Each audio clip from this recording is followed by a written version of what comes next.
देखो बच्चों, इंडेक्स के बाद हम शुरू कर रहे थे बिजनेस सर्विसेज। नया चैप्टर है चैप्टर 4। देखिए, बिजनेस का मतलब आप जानते ही हैं, ऐसी जो एक्टिविटी जिसमें प्रॉफिट होता है, ठीक है, उसी को बिजनेस बोलते हैं, बाइंग ऑन सेलिंग, ठीक है, जिसमें हम प्रॉफिट मार्जिन रखते हैं। और सर्विस क्या होती है? सर्विस ऐसी होती है कि इसमें गुड्स नहीं हो सकती। इसमें क्या होता है कि आपको कुछ ऐसी सेवाएं दी जाती हैं ताकि उसको आपको मन को उस चीज़ को अच्छा लगता है। जैसे कि हमारे हेयर कट करते हैं, ठीक है, तो हमें कोई गुड्स नहीं मिलती, लेकिन उससे क्या होता है, हमारा लुक चेंज होता है और हमें एक कंफर्ट जोन मिलता है, ठीक है, तो उसको बोलेंगे। फिर हम जैसे कि मेडिकल केयर कर रहे हैं, ठीक है, हम डॉक्टर के पास गए, उन्होंने क्या किया, हमको एक सलाह दी, तो वो क्या हुआ, हमें सर्विस प्रोवाइड कर रहे हैं। ट्रांसपोर्ट यूज़ कर रहे हैं तो क्या हो रहा है, हमें कुछ मिला नहीं, हम एक जगह बैठे बस कार में और हमें दूसरी जगह जहाँ जाना था वहाँ पहुँच गए। तो ये सब क्या कहलाती है? सर्विसेज, ठीक है। तो ये बिजनेस सर्विसेज है, मतलब सर्विस दे रहे हैं लेकिन ये फ्री नहीं है, ये भी हमारी क्या है, एक पार्ट है बिजनेस का। प्रॉफिट के लिए हम इसको भी सर्विस को प्रोवाइड करते हैं, ठीक है। तो इसलिए इसका नाम है बिजनेस सर्विसेज। मतलब सर्विसेज दे रहे हैं, मतलब सर्विस में सेवा तो दे रहे हैं, लेकिन सेवा एक होती है निःशुल्क, ठीक है, फ्री ऑफ कॉस्ट, और एक होती है विद कॉस्ट, मतलब हम अपना प्रॉफिट रख के ही हम सेवा दे रहे हैं, ठीक है। तो इसलिए इसका चैप्टर का नाम है बिजनेस सर्विसेज। एक बार पढ़ लेते हैं। Services are those separately identifiable essentially intangible activity that provides satisfaction of wants and are not necessarily linked to the sale of a product or another services, ठीक है बच्चों। तो ये क्या प्रोवाइड करती है? हमको सेटिस्फेक्शन प्रोवाइड करती है सर्विसेज, ठीक है। और ये कैसी नेचर की होती है? इंटेंजिबल, ठीक है, इसको हम देख नहीं पाते। हम ट्रेन से गए, एक जगह बैठे दूसरी जगह पहुंचना था, तो उसमें क्या टेंजिबल हुआ? हमारे पास एक टिकट है, वही हमारा है कि हम यहाँ से यहाँ तक हमने यात्रा की है। इससे क्या हुआ कि हमारा जो सफ़र था वो इजी हो गया, कंफर्ट हो गया, ठीक है। तो इसीलिए क्या है कि इसमें नेसेसरी नहीं कि हमको गुड्स ही मिले, ठीक है, not necessary link to the sale of the product और अनदर सर्विसेज, ठीक है। कोई ऐसी सर्विस नहीं जो टेंजिबल हो, इसमें ये क्या है, इनटेंजिबल होता है। इसका मेन जो फीचर्स है वो क्या है, सर्विसेज इनटेंजिबल होती हैं, ठीक है। तो फिर देखिए, वापस एक बार देख लेते हैं। Services are those separately identifiable essentially intangible activities. ये इनटेंजिबल एक्टिविटी हैं, इसको किस तरह से आइडेंटिफाई करेंगे कि हमको एक मन का सेटिस्फैक्शन होता है, ठीक है, that provide satisfaction of wants, जो हमारी इच्छा है उससे हमको सेटिस्फैक्शन मिलता है। And one not necessarily link to the sale of product, ठीक है, मैंने बताया इसमें कोई जरूरी नहीं कि हमको कोई चीज़ इसमें मिले। जैसे सपोज करो एक आइसक्रीम है, ठीक है, आइसक्रीम आपने परचेज की एक गुड्स, लेकिन अब वो आइसक्रीम को खा के जो आपको सेटिस्फैक्शन मिलता है, ठीक है, तो वो क्या कहलाएगा, वो क्या कहलाएगा, आपकी मन की उसमें खुशी मिलती है, तो वो सेटिस्फैक्शन जो है वो किस चीज़ से मिलता है, ठीक है। अब ये जो सर्विस है आइसक्रीम प्रोवाइड करने की, आपको किसी ने प्रोवाइड की, ठीक है, आप कहाँ जाना पसंद की, वो सर्विस लेना कहाँ पसंद करेंगे, जहाँ पे आपको आपके अकॉर्डिंग, टेस्ट के अकॉर्डिंग जो चीज़ मिल रही है, ठीक है। आइसक्रीम हर जगह बन रही है, हर जगह आप ले सकते हैं, लेकिन आप उसी शॉप पे जाएंगे जहाँ पे कुछ प्रेजेंटेबल हो या फिर उसका टेस्ट आपको अच्छा लगता हो। तो वो एक क्या है कि सर्विस का एक सेटिस्फैक्शन है कि आप सर्विस दे रहे हो, उससे सेटिस्फैक्शन भी होना ज़रूरी है, ठीक है। इसमें क्या है कि जो आइसक्रीम है वो टेंजिबल है, उसको हम देख सकते हैं, लेकिन जो सेटिस्फैक्शन है उसको हम देख नहीं सकते, उसको हम सिर्फ फील कर सकते हैं, दूसरों को बता सकते हैं कि हाँ मुझे ये चीज़ अच्छी लग रही है। गुड्स हम देख रहे हैं कि हाँ आइसक्रीम है, लेकिन जो अंदर खा के आपको सेटिस्फैक्शन मिल रहा है वो इनटेंजिबल है, ठीक है बच्चों। तो इसीलिए बोला है business services are those services which are use by business enterprises. तो ये क्या होता है, बिजनेस के लिए, मैंने कहा ना बिजनेस के लिए ही यूज की जाती हैं services for the conduct of their activities. जैसे बैंकिंग है, इंश्योरेंस है, ट्रांसपोर्टेशन है, इस तरह की, वेयर हाउसेस है, कम्युनिकेशन है, सर्विसेज, ठीक है। अब जैसे इंटरटेनमेंट है हमारा, हम पिक्चर देखने जा रहे हैं मूवी में, ठीक है, टिकट ली हमने, वो सर्विस प्रोवाइड कर रहा है हमको बैठने की और देखने की। तो जो मूवी देख के हमको एक सेटिस्फैक्शन मिल रहा है, एक इन्जॉयमेंट मिल रहा है, एक इंटरटेनमेंट हो रहा है हमारा, तो वो हमको अलग अलग पर्सन के पास अलग अलग उसकी फीलिंग है। हेयर कट बहुत सारे बार्बर्स हैं, लेकिन आप उसी के पास जाते हैं जिसकी गुड सर्विस होती है, जहाँ आपको सेटिस्फैक्शन मिलता है, ठीक है। मेडिकल केयर हो गया, लीगल एडवाइस, ठीक है, सीए वगैरह हैं, ठीक है, वकील वगैरह हैं, लॉयर हैं, तो आप उनसे क्या देते हो, लीगल एडवाइस। तो ये क्या सर्विस दे रहे हैं हमको, बदले में हमको पेमेंट कर रहे हैं। तो एक डेफिनेशन देख लेते हैं इसकी बच्चों। अकॉर्डिंग टू फिलिप कॉटलर, क्या बोला उन्होंने इसके बारे में, a service is any act or performance that one party can offer to another that is essentially intangible and does not result in the ownership of anything. इसमें क्या होता है, एक तो मेन टॉपिक इसमें आपको ध्यान रखना है, इंटेंजिबल होती है सर्विसेज, ठीक है। इसका फ्यूचर है कि ये इंटेंजिबल होती है। दूसरा इसका फ्यूचर है ओनरशिप, ठीक है। ओनरशिप नहीं होती, ओनरशिप ऑफ एनीथिंग। जैसे हमने गुड्स लिया, ठीक है, तो अब गुड्स का मालिक हम हो गए, हमने परचेज कर लिया तो हमारे पास वो चीज़ आ गई, तो हम मालिक हैं उसके, हम कुछ भी करें। लेकिन सर्विसेज में क्या है, ओनरशिप ऐसा नहीं कि हम डॉक्टर के पास गए, डॉक्टर को खरीद ही लिया, उसकी सर्विस हमने प्रोवाइड की, उसका हमने पेमेंट किया, ठीक है। लॉयर के पास गए, उससे हमने गाइडेंस ली, हमारा कुछ लीगल मैटर था उसको सॉल्व करने के लिए, ऐसा नहीं कि हमने लॉयर को खरीद लिया वो हमारा हो गया, ऐसा नहीं। मतलब ओनरशिप नहीं आती सर्विसेज में, ठीक है। और एक इंटेंजिबल होती है। अब उसने जो आपको सेवाएं दी, ठीक है, आपको गाइडलाइन दी कि आप वो उसके लॉयर है तो उनको सारा रूल्स और रेगुलेशन पता है, ठीक है, तो वो आपको समझा रहा है तो आप उसको सुन रहे हैं, तो ये क्या है, आपके मन के अंदर जा रही है, ये कुछ बाहर दिख नहीं रहा, तो इसलिए इंटेंजिबल है। मुझे लग रहा है आपको समझ में आ गया होगा कि जो सर्विसेज हैं उसमें दो मेन टॉपिक है, एक तो इंटेंजिबल और एक ऑनरशिप इसमें नहीं होती, और एक वो इंटेंजिबल होती है, ठीक है बच्चों। अब आइए इसका नेचर, इससे और समझ में आ जाएगा। देखिए वही चीज़ पे रिपीट हो रही है। Nature of services, there are 5 basic features of services. First, intangibility. Services are intangible, that is these can not be seen or touch, they can only be felt. मैंने बताया ना, देख नहीं सकते इसको, टच नहीं कर सकते, सिर्फ फील कर सकते हैं। We can't find out the quality of services, ठीक है, बिफोर टेकिंग इट। डॉक्टर के पास जा रहे हैं, ठीक है, तो अब वो सर्विस प्रोवाइड करेगा, हम बीमार हैं तो हम उसको पहले से क्या है उसकी क्वालिटी चेक नहीं कर सकते हैं। गुड्स में क्या होता है, हम मान लो एक मिट्टी का घड़ा लेने जा रहे हैं तो हम पहले उसको देखते हैं बजा बजा के कि सही है कि नहीं है। लेकिन सर्विस लेने जा रहे हैं हम तो उसको बजा बजा के नहीं देख सकते यार कि कैसी क्वालिटी हमको देगा। जब वो हमें देगा और हम उसको फील करेंगे तब सर्विस हमारी पता लगेगी कितना सेटिस्फेक्शन हमको मिला। इसलिए लिखा है we can't find out the quality of services before taking it. जब तक हम लेंगे नहीं तो हमको सर्विस के बारे में पता नहीं चलेगा कि वो कैसा देगा, उसको हम चेक नहीं कर सकते। चेक तभी होगी जब हम पे वो अप्लाई करेगा, ठीक है। One can find out the quality only after experience it, ठीक है। तो जब हम उसको एक्सपीरियंस करेंगे, अगर हमें वो क्वालिटी अच्छी लगती है तो नेक्स्ट टाइम हम जाएंगे, नहीं तो हम वहाँ पे नहीं जाएंगे सर्विस लेने के लिए।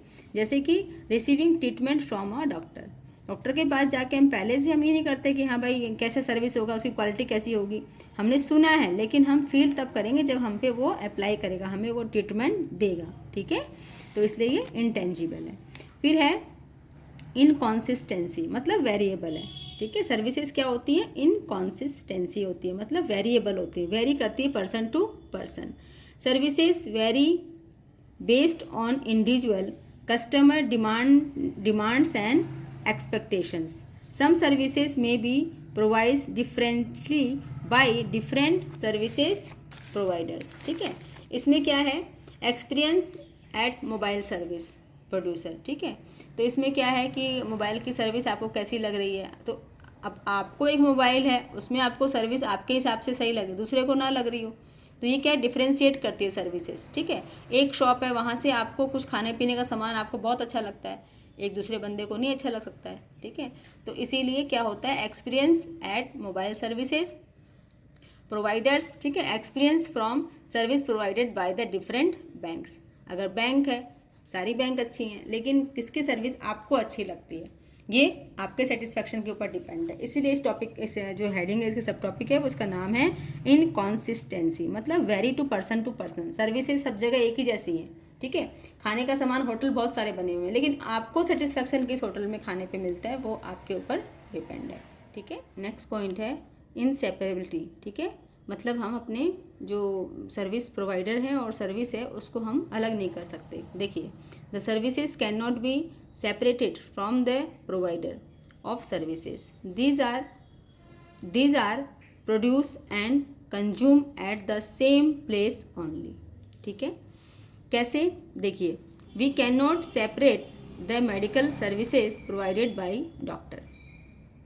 डॉक्टर के पास अगर हम नहीं जाएंगे और सोचेंगे ट्रीटमेंट हो जाए तो कैसे होगा, तो सेपरेट नहीं कर सकते। जैसे गुड्स हमको परचेज करनी है तो हम ना भी जाएं तो हम किसी और को बोल दें तो हमारे पास आ जाएगी, लेकिन सर्विस लेने के लिए क्या होगा, हमें ही वहाँ पे जाना पड़ेगा। We can not separate the medical service provided by doctors from doctor. Doctor से हम डॉक्टर की सर्विस को अलग नहीं कर सकते कि वो हमको सर्विस दे दे ट्रीटमेंट की और हम वहाँ जाएं ही नहीं, कोई और मेरे बदले ट्रीटमेंट ले आए, ऐसा हो सकता है? नहीं। Doctor and his services are inseparable.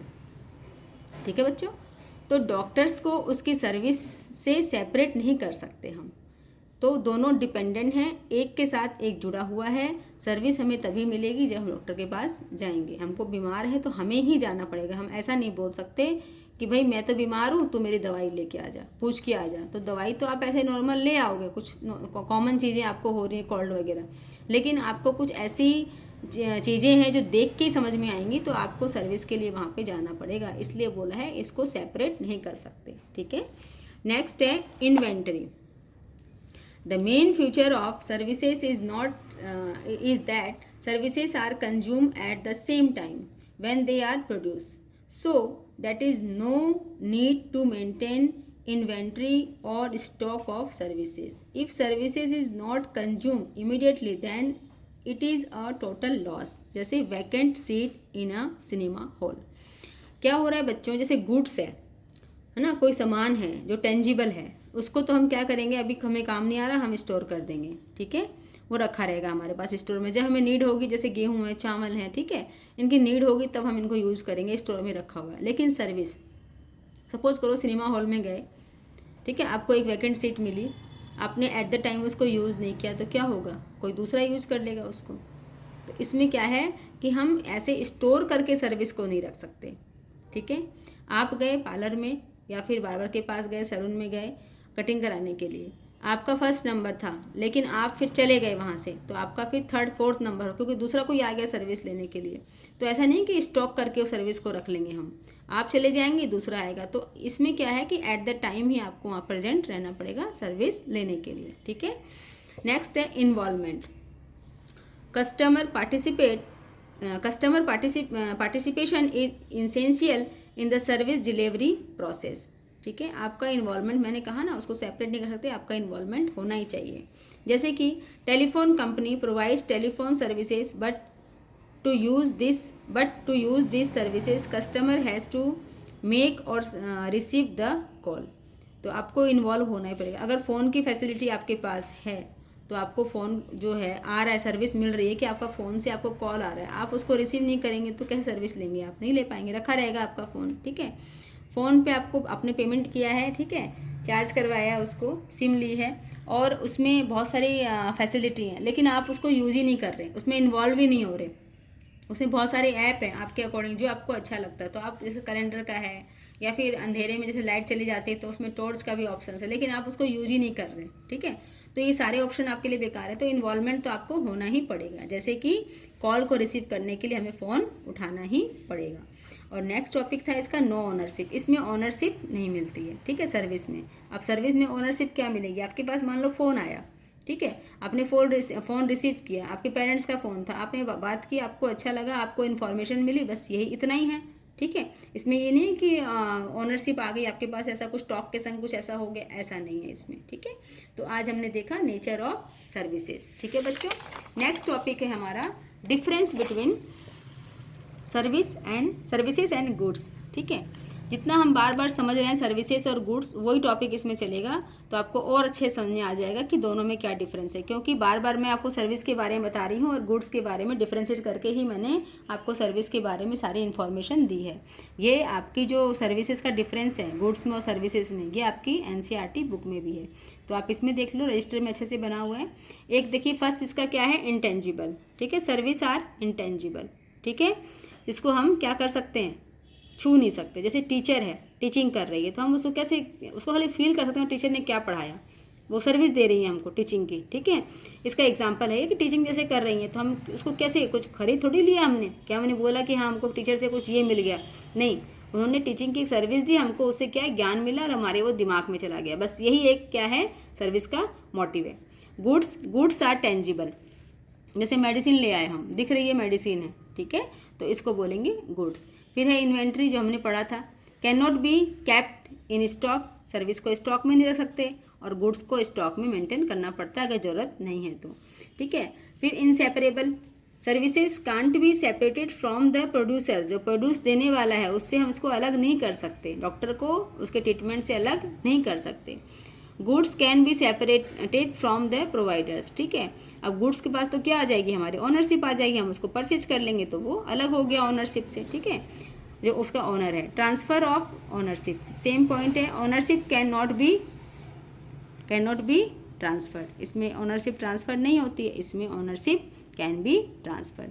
आपने परचेज कर लिया तो ट्रांसफ़र हो गई, डॉक्टर को हम सर्विस दे रहे हैं, लॉयर की सर्विस, टीचर की सर्विस, तो टीचर हमारी हो गई, ऐसा नहीं, ठीक है, हमको सिर्फ उनसे ज्ञान मिला है, वो क्या है, इंटेंजिबल हमारी सर्विसेज हैं।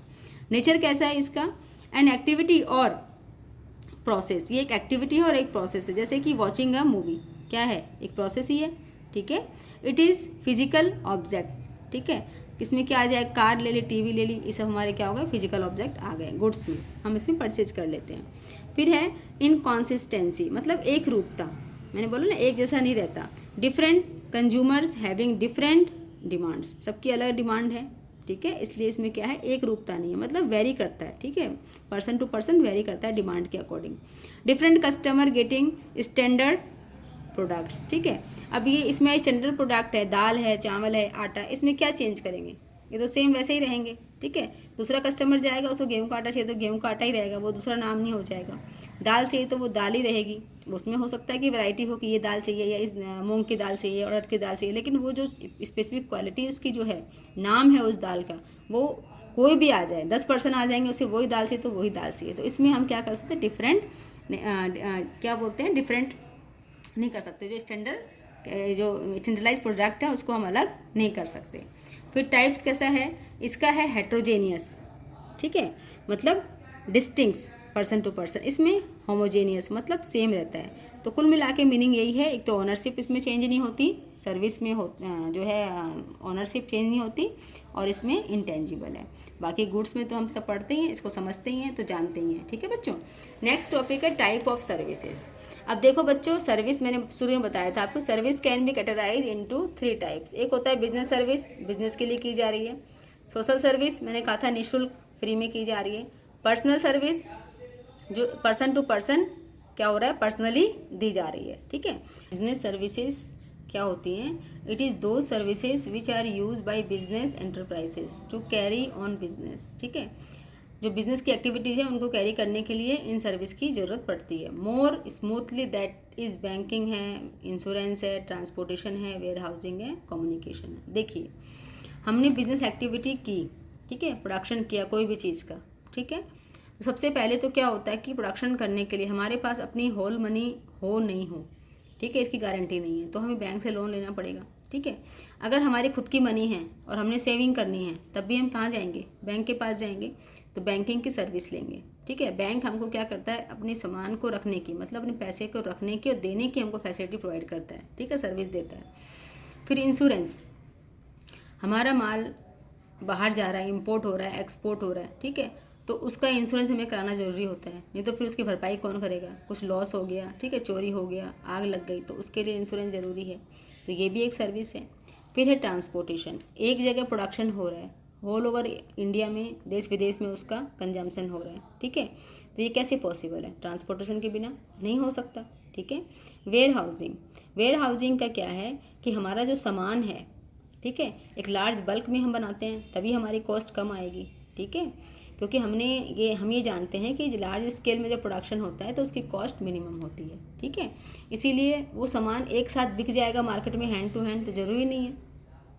कुछ प्रोडक्ट ऐसे होते हैं वो सीजनल होते हैं और वो सीजन पे ही बिकते हैं, जैसे कि अम्ब्रेला है, कूलर है, एसी है, तो ये क्या है, गर्मी के हैं सारे आइटम, तो ये बारिश में, गर्मी में, धूप में, इन सब सीजन में ये सेल होते हैं, तो इनको क्या करना पड़ता है, प्रोडक्शन तो पहले ही हो जाता है, ये तो है नहीं बारिश आएगी तब प्रोडक्शन शुरू करेंगे, तो ये वेयर हाउस में स्टोर रहते हैं, ठीक है। कम्युनिकेशन, प्रोडक्शन हो गया, अब जो हमारे अल्टीमेट कंज्यूमर हैं वहाँ तक कैसे जाएगा, कम्युनिकेशन से, होलसेलर है, मिडिल मैन है, ठीक है। फिर मार्केट है, वहाँ से वो एक कस्टमर जाएगा, कस्टमर को बोलेगा, तो क्या है, फ़ोन पे या फिर मैसेज से वो क्या करेगा, कम्युनिकेशन करेगा कि हमारा सामान यहाँ पड़ा हुआ है, इस तरह का सामान है, ठीक है। जो प्रोड्यूसर है वो भी कम्युनिकेट करेगा कि हमारा सामान यहाँ पे रखा हुआ है, इसको सेल करना है या इसकी डिमांड है, जो भी है, तो आपस में बातचीत करनी पड़ेगी। ये तो है नहीं कि ना वो जा के बात करेंगे तो बहुत टाइम लग जाएगा, तो वो उनको कम्युनिकेशन में भी ये हेल्प करते हैं बिजनेस के लिए, इसलिए इनको बिजनेस सर्विसेज बोलते हैं। ठीक है, नेक्स्ट टॉपिक है सोशल सर्विसेज। तो सोशल सर्विस क्या है? ये ऐसी सर्विस है जो फ्री दी जाती हैं। ठीक है, किन को दी जाती हैं? दिस सोशल सर्विसेज में improve standard of living of weaker section, जो वीकर सेक्शंस हैं उनका लिविंग स्टैंडर्ड इम्प्रूव हो, उनको दी जाती है। ठीक है, of society to provide health care, उनको हेल्थ केयर दिया जाता है। ठीक है, कई तरह के कैंप लगते हैं उनके लिए ताकि उनको हेल्थ अच्छी रहे। ठीक है, इम्प्रूव सैनिटेशन इन स्लम, ठीक है, स्वच्छता के लिए, है ना, कि जो लोग गंदी जगह पे रहते हैं तो improve the standard of the living for weaker sections. ठीक है, उनका जो स्टैंडर्ड है लिविंग का वो मेंटेन करने के लिए और उसका इम्प्रूव करने के लिए। ठीक है, सैनिटेशन मीन्स स्वच्छता, और स्लम गंदी बस्ती, गंदी जगह पे जो लोग रह रहे हैं। ठीक है, तो उनको इम्प्रूव करने के लिए, स्टैंडर्ड ऑफ लिविंग उनका अच्छा हो, उसके लिए हेल्प करते हैं।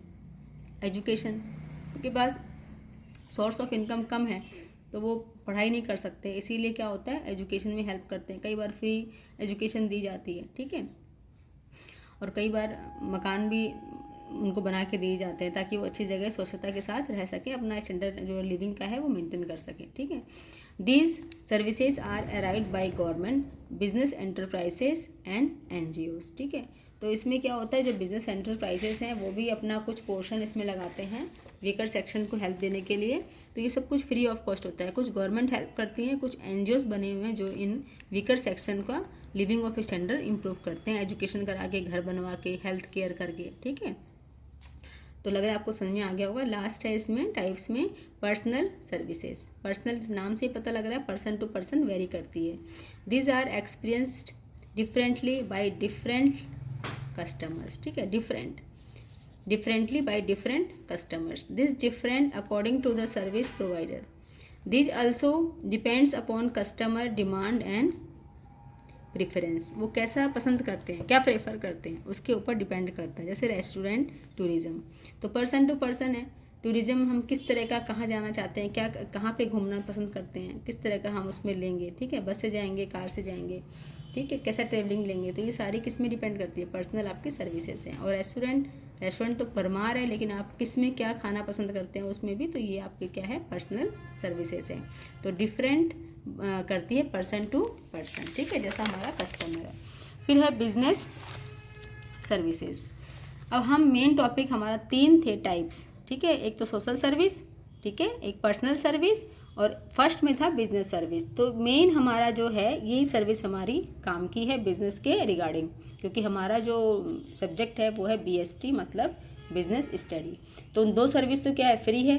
ठीक है, जो सर्विस जो ये वाली है सोशल वाली है वो फ्री है, और पर्सनल वाली पर्सन टू पर्सन वेरी करती है। लेकिन अभी हमें क्या पढ़ना है, बिजनेस सर्विसेज। इसमें हम देखते हैं कि कौन कौन सर्विस बिजनेस की होती है, जो हमने पहले भी पढ़ी थी, उसको हम डिटेल में अब एक एक करके पढ़ेंगे। तो various categories of business services are banking, insurance, postal and telecom services, warehousing और ट्रांसपोर्टेशन। ये सारी जो सर्विसेज हैं ये बिज़नेस के रिगार्डिंग हैं, बिज़नेस को इनकी ज़रूरत पड़ती है, और इन्हीं को हम डिटेल में एक एक करके पढ़ेंगे। तो सबसे पहले पढ़ेंगे बेटा बैंकिंग सर्विसेज। मैंने आपको थोड़ा हिंट दिया था कि बैंक की सर्विस बहुत ज़रूरी है पैसे के लेन देन में। अगर हमारे पास सेविंग की है, घर में रखी रहेगी, तो उसका एक भी पैसा बढ़ेगा नहीं, बल्कि हमारे लिए दिमाग में टेंशन रहेगी कि कोई चोर ना चोरी करके ले जाए। ठीक है, कहीं कुछ चूहे वगैरह ना खा जाएं। ठीक है, कोई आग वाग लग जाए तो उसमें कुछ डैमेज ना हो जाए, बैंक में सेफ़ रहेंगे। तो हमारे पास जो भी कैश है या फिर गुड्स है, मतलब कुछ ज्वेलरी वगैरह है, गोल्ड है, तो उन सबको भी हम कहाँ सेफ़ रखते हैं बच्चों, बैंक में। ठीक है, बैंक क्या करता है, हमसे एक इंटरेस्ट लेता है, और जब हम उसको पैसे जमा करते हैं तो हमें वो इंटरेस्ट देता भी है। दोनों काम करता है। अगर हम पैसे लेते हैं, बोरो करते हैं उधार में, तो हमें एक इंटरेस्ट अमाउंट पेमेंट करना पड़ता है, और यदि हम वहाँ पे पैसे जमा करते हैं, अपना जो सेविंग है, तो हमें एक अमाउंट इंटरेस्ट का मिलता भी है। तो ये लेन देन का जो काम चलता है, इसी को बैंकिंग बोलते हैं। बैंक तो एक नाउन है और बैंकिंग एक वर्ब है। जो ये काम चलता है, बैंक जो काम करता है लेने देने का, ठीक है, इसको क्या कर कहते हैं बच्चों, बैंकिंग। आइए इसको और अच्छे से पढ़ लेते हैं। According to Indian banking regulation act 1949, कब कौन सा एक्ट है, Indian banking regulation act 1949। Banking means accepting deposit of money from the public for the purpose of lending और investment. A bank is an institution which which attracts money on deposit for the purpose of being lent to industries or trade. A bank earns a margin of profit by lending money which it borrows from the public. हमसे हम जो पैसा जमा करते हैं, saving अपनी जमा करते हैं, ठीक है, तो उसके ही बहुत सारे मोड होते हैं कि हम करंट सेविंग कर रहे हैं, फिक्स सेविंग कर रहे हैं, तो वो जो पैसे हैं बैंक अपने पास नहीं रखती, उसको फार्दर वो किसी को देती है, तो वहाँ से वो इंटरेस्ट कमाती है लार्ज अमाउंट में, ठीक है। इंडस्ट्रीज़ को, ट्रेड्स को प्रोवाइड करती है, तो उनसे अच्छा खासा उनको मार्जिन मिलता है। तो इस तरह से ये चलता रहता है। बैंक प्रॉफिट अर्न करती है, फिर उसमें से कुछ हिस्सा हमको भी उसमें मिल जाता है, क्योंकि हमारा पैसा उसको पता है 2 साल 3 साल वो बंदा लेने नहीं आएगा, वो फिक्स करके रख के गया है। तो इसलिए फिक्स डिपॉजिट जो होती है हमारी, उसमें हमको इंटरेस्ट ज़्यादा मिलता है जो हमारी करंट सेविंग होती है, ठीक है। फिर देखो इसमें क्या है, जैसे बोरोइंग एंड लैंडिंग हो गया, एक्टिविटी इज कॉल्ड बैंकिंग, जो मैंने बता ही दिया आपको, बोरोइंग एंड लैंडिंग जो एक्टिविटी होती है उसको ही बैंकिंग बोलते हैं। अब बच्चों इसमें देखेंगे कि जो बैंक्स हैं, जो बैंकिंग हमको प्रोवाइड करते हैं, सुविधा करते हैं पैसों की लेन देन की, तो उसमें कौन कौन से बैंक है। एक है कॉमर्शियल बैंक, फिर है कोऑपरेटिव बैंक्स, स्पेशलाइज्ड बैंक और सेंट्रल बैंक। एक बार शॉर्ट में मैं आपको समझा दूँ, कॉमर्शियल बैंक जो कॉमर्स के रिगार्डिंग जो एक्टिविटी है उनके लिए होता है, कोऑपरेटिव बैंक जो कोऑपरेटिव सोसाइटी हमने पढ़ी थी उनका होता है, ठीक है, वो कम इंटरेस्ट पे अपने जो मेंबर होते हैं उनको पैसे देते हैं, फाइनेंस प्रोवाइड करते हैं बिजनेस के लिए। और स्पेशलाइज्ड बैंक ये ऐसे बैंक हैं जो किसी पर्पज़ के लिए किए गए हैं, जैसे कि इंपोर्ट एक्सपोर्ट वगैरह करना हो उसके लिए, ठीक है, या कोई स्पेशल सुविधा किसी को चाहिए उसके लिए बनाए गए हैं। और सेंट्रल बैंक क्या है बच्चों, आरबीआई क्या करता है, जितनी बैंक है हमारे इंडिया में वो उनको कंट्रोल करता है कि वो अपना प्रोसेस कैसे कर रहे हैं, लेन देन का काम कैसे कर रहे हैं, और उनके भी कुछ रूल्स एंड रेगुलेशन होते हैं बैंक पे, तो वो उनको मेंटेन करने पड़ते हैं। तो हमारा सेंट्रल बैंक कौन है बच्चों, आरबीआई। हर देश का अलग अलग सेंट्रल बैंक होता है, पर हमारे इंडिया का कौन है, आरबीआई है, ठीक है। अब हम एक एक बैंक के बारे में डिटेल में पढ़ेंगे। Commercial banks, these are institution dealing in money, bank हैं तो मनी का मैटर तो रहेगा ही। These are 2 type of commercial banks, public sector and private sector banks, ठीक है। तो 2 तरह के बैंक हैं, एक है पब्लिक सेक्टर और एक है private sector. These are a number of public sector banks, public sector के जो बैंक हैं वो क्या करते हैं, कौन कौन से हैं पब्लिक सेक्टर के बैंक, वो है एसबीआई, पीएनबी और आईओबी एटसेट्रा, ठीक है। और प्राइवेट सेक्टर के बैंक क्या हैं, एचडीएफसी बैंक और ICICI, Kotak Mahindra bank etcetera. तो बच्चों मेन क्या है कि जो पब्लिक जो सेक्टर के बैंक हैं, ठीक है, मतलब जो गवर्नमेंट के बैंक है, उनका मेन मोटिव होता है सोशल सर्विस, मतलब वो कम ब्याज पे आपको पैसा वगैरह देते हैं, उनका मेन मोटिव होता है सोशल सर्विस करना। लेकिन जो प्राइवेट बैंक है उनका मेन मोटिव होता है प्रॉफिट अर्न करना, ठीक है। तो दोनों बैंकों में यही फ़र्क है, पब्लिक में और प्राइवेट में। पब्लिक का मेन मोटिव होता है वेलफेयर, सोसाइटी को सामान देना, लेकिन ऐसा नहीं है कि वो फ्री में देंगे आपको, लेकिन एक मिनिमम चार्ज आप पे वो करते हैं, चार्ज करते हैं आपके अमाउंट पे जितना आपने बोरो किया, लेकिन इनका मेन मोटिव होता है प्रॉफिट अर्न करना, इसलिए इनका रेट ऑफ इंटरेस्ट ज़्यादा होती है, ठीक है। नेक्स्ट है cooperative bank, these are governed by professional of state, provisions of state cooperative society.